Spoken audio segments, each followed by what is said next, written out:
Everybody, I'm back. It's Coach Erica, your friendly and fabulous Orange County personal trainer. How are you? Happy 2020. I decided to do a little later than 7:30 because the maintenance guys seem to be done blowing their interrupted. How's it going? I spent the last few weeks working, but also spending little time with my family, excuse me, which was lovely. I hope that you got some restful time in as well over the holidays. And I'm also getting over bronchitis. I seem to have caught a nasty chest infection, so I'm getting over that. So if I cough, pardon me, I apologize. So, it's a new year, right? I am here almost every Wednesday about 7:30. Maybe it's going to be closer to 7:45 from here on out to talk about all things health and wellness. So if you can tune in live or after, then I hope you can join me, and I hope you get maybe something that will inspire you or give you some practical tips on goals you want to reach or questions that you have. At the beginning of the year, I always like to reintroduce myself. So my name is Erica. I own and operate Driven Fitness. We are based in Lake Forest, California, South Orange County, and we do in-studio and online group fitness and personal training programs. And I started Driven 10 years ago. We're celebrating our 10-year anniversary this year with only one mission, and that is to inspire the love of movement. And so everything I do in studio, online, on social media is with the goal that hopefully it inspires you to move a little more. So that's me. I have a dog named Molly. She is my most constant companion. You'll see her on my social media a lot, and you will hear me talk about her a lot. She's my little love bug. So that's me in a nutshell. I'm here on Facebook every week. I'm on Instagram under Driven Fitness Erica. So if you like what you hear, then follow along on Instagram as well, and you can learn more and see a little bit about my life and life here in Southern California. So what are we talking about for our first Facebook Live of the year? New Year's resolutions, right? So I really hate the whole idea of New Year's resolutions for a couple of reasons. Number one, it's expected that you break them, right? I don't know what the percentage is of people who stick to their New Year's resolutions, but it's really low. And I don't like when people make them with that word resolutions because it's just expected that you're going to do it for a couple months and then you're going to break it. You're going to fall back into your old habits, whatever they are, and then next year you start over again. So, it's like I don't like starting something with the expectation that you're already going to fail. So that's number one. The other reason I don't like New Year's resolutions is because it's this idea that you have to start fresh in a new year. And my theory is, why not start fresh any day? Any day. Like, I talk about this a lot. You can hit the reset button any day of your life, any hour, any minute. So why do we feel it necessary to make these big sweeping changes in January? Already expecting to fail, right? So I understand it's like a natural break, and I think in our mind we like the idea of natural breaks and a new beginning, but let's focus on maybe making those changes throughout the year, any day of our lives, versus waiting for New Year's, and maybe we'll be a little bit more successful, right? And if you've always done the New Year's resolution thing, and it's not working, then maybe number one, try something new and start every day new instead of every year new.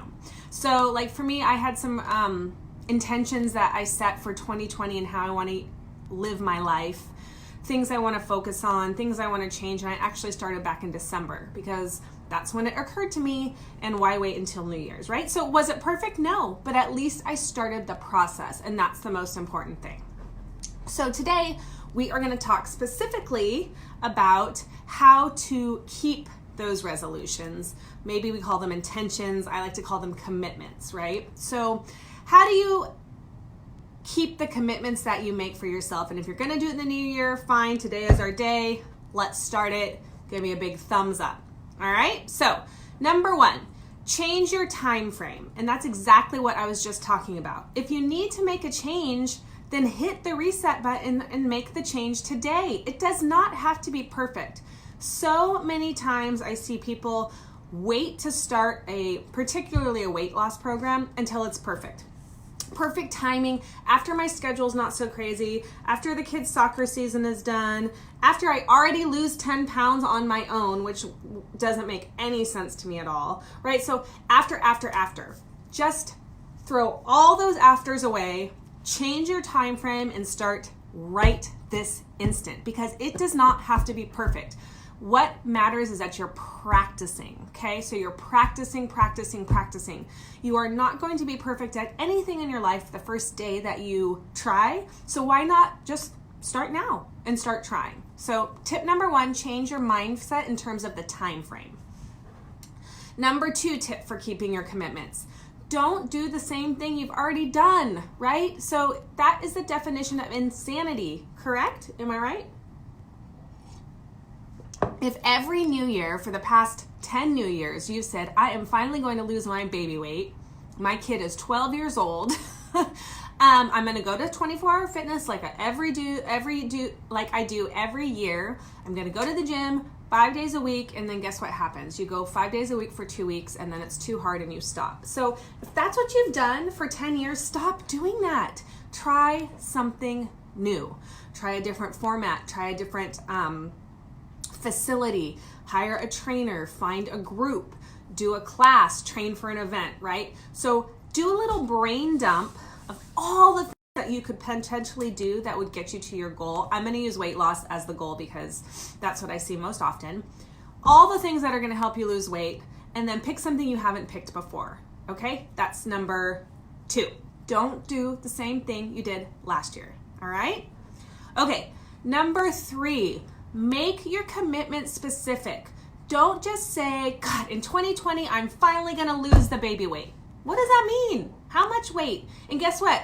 If you had your kid when you're 25 and you are now 40, the weight that you wanted to look at 25 is probably not going to look as good on you at age 40, right? A lot of times what happens, particularly with women, is they have this preconceived notion in their mind of like, I want to weigh 125 pounds. That's what I weighed on my wedding day.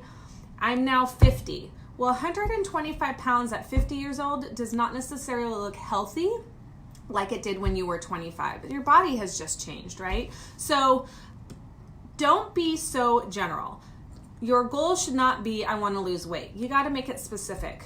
How much weight do you want to lose? I want to lose 20 pounds. In 2020, I want to lose 20 pounds. Okay, so next, going into number 4.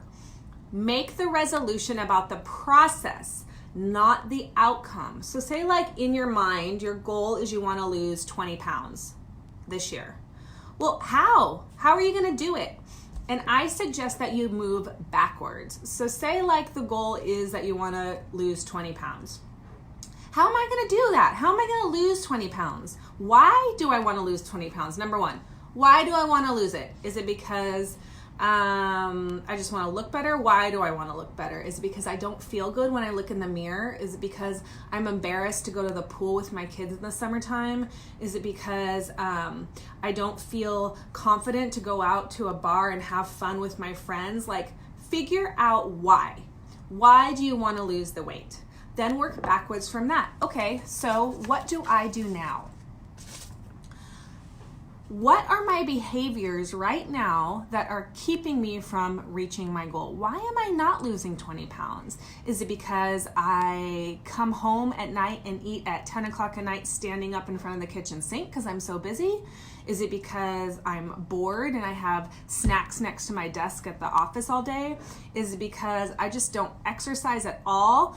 Do a little brain dump, really dig deep and look about why you aren't reaching your goal or why you haven't reached it in the past. We're moving backwards, right? We're getting more specific. Then next, figure out step 1. What do I have to do to change those behaviors? So like maybe it's that I'm not going to the gym. Why aren't I going to the gym? Well, I don't have time. Okay, that's an obvious one. Maybe I can never find all of my workout clothes because I haven't used my workout clothes consistently, so they are hiding in the very back of my closet, or they're buried in a drawer, and I pull them out in the morning to go to the gym and there's holes in them, they don't fit, I can't find my sneakers. So maybe step one, you need to clean out your closet, throw away your old workout clothes, buy new clothes, or make room for new clothes, right? So maybe that is your New Year's resolution. Step one, clean out your closet. Do you notice that it has zero to do with your overall goal, which was to lose 20 pounds? No. But it's the behaviors that you've been doing that have been keeping you from getting to that place, reaching that goal. So instead of just saying, I want to lose 20 pounds this year, you got to figure out what you're doing that's keeping you from reaching that goal. And guess what? A lot of times it has nothing to do with the actual goal itself. So does step one need to be that today I need to carve out a time on Saturday, a 4-hour block, to clean out my closet, find my workout clothes, try them all on, see if I have appropriate sports bras, and get everything organized? Do I have a gym bag? Do I need to pack it in advance, right? So these are the specific behaviors I want you to start focusing on instead of the goal.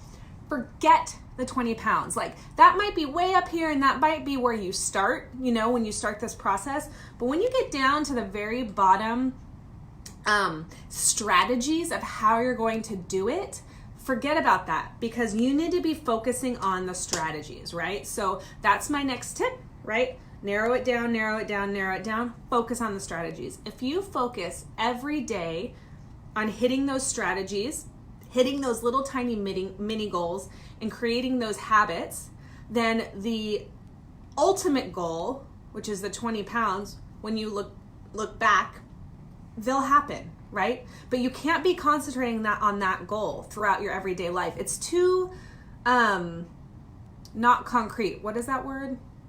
I have multiple college degrees and I can't think of the word, right? It's just not concrete enough. You need some concrete, actionable steps. So that was my next tip. Find out what your actual commitment or resolution is. Way down specifics. Number 5, make it about the habit, and make it about the habit every single day. So if your habit is going to be to pack your gym bag, then make it about that habit, okay? And if you don't get to it the first day, that's okay. Start the second day, all right? And if you don't get to it that day, start again. Every day, you have the chance to make it happen. And if you don't make it happen, don't beat yourself up, reset, start again, okay? So for example, if maybe your goal is going to be, you have all the other stuff figured out and now your next goal is going to be work out every Monday. Well, what happens if you miss a Monday? Figure it out, okay? Hey Tori, if you miss the Monday, maybe you are going to have a backup plan that says, if I miss my Monday, then Tuesday I will get up and walk at 6 a.m., right? So have your strategy number 1, have your backup strategy, have a backup strategy. Okay, establish the habits. It's establishing those healthy behaviors and habits. You guys know, if you watch me on a regular basis, I'm huge into small atomic habits, those small habits that compound to equal big results. So start establishing the habits. Figure out what the habits are and start establishing them. All right, the last one, number 6, for my tips for sticking to your New Year's resolutions is you got to make it part of your identity, okay? And that's what accomplishing those daily habits does. It makes you a new person. It really does. So, for example, right now, if every year you have your New Year's resolution is to lose 20 pounds, you go to your 24-hour fitness, you go to any mega gym, you go to your gym that you've always gone to, you stick with it for 2 weeks, but you hate working out. You're a person that hates working out, and your identity is that you fail every year and you're on that yo-yo cycle of diet and nutrition. That's your identity. Well, the way you're going to hit those resolutions and make those commitments is to start to shift your identity into someone who is a worker-outer, someone who incorporates daily activity into their lives, right? Someone who makes time for fitness, someone who cooks most of their meals at home. And the only way to make that your identity is to just start habitually doing it. And like I said, it's not going to take a week. It's not going to take a month. It might not even take a year. It might take several years for your identity to shift. But you will notice, and I've seen this happen with many of my successful clients. They might start with me as novice exercisers, never worked out in their life. Some of them can be when they're 50, never worked out in their lives, never really ate healthy. Now, 3 years, 4 years, 5 years later, they hate when they miss their workouts. They've lost weight. They cook mostly at home. But that has taken years to create that identity, right? And now, if you ask them who they are, they're like, oh, well, I'm a hiker. Or like, I go to the gym 4 days a week. And it just rolls off their tongue. But had you asked them 5 years ago, would they have said that? No, they would have a completely different identity. So the moral of the story is to really make it last. You need to focus on those habits and behaviors to create that new identity. And once that new identity is established, then like the sky's the limit because you're a whole different person, right? So really quick recap. Got my notes here, gotta flip them back over. So excuse me, your tips for sticking to your New Year's resolutions. Change the time frame. There's no reason why it has to be at the beginning of the year only. Every day is a new day to start a new commitment. Don't do the same thing you've always done. Be specific. Work backwards to make your resolution about the process, not the final outcome. Make it about the habits, right? Habits, process. And finally, create a new identity. All right, so I hope that helps. Sit down with some pieces of paper or your smartphone, do some brain dumps, figure out what you're doing wrong. I don't want to say wrong. What you have been doing that has been keeping you from reaching your goals? How you can change that and the habits that you need to start doing today to make those goals happen, all right? Okay, go out, make it a great day, and I will see you guys next Wednesday here on Facebook Live. Have a good one. Bye-bye.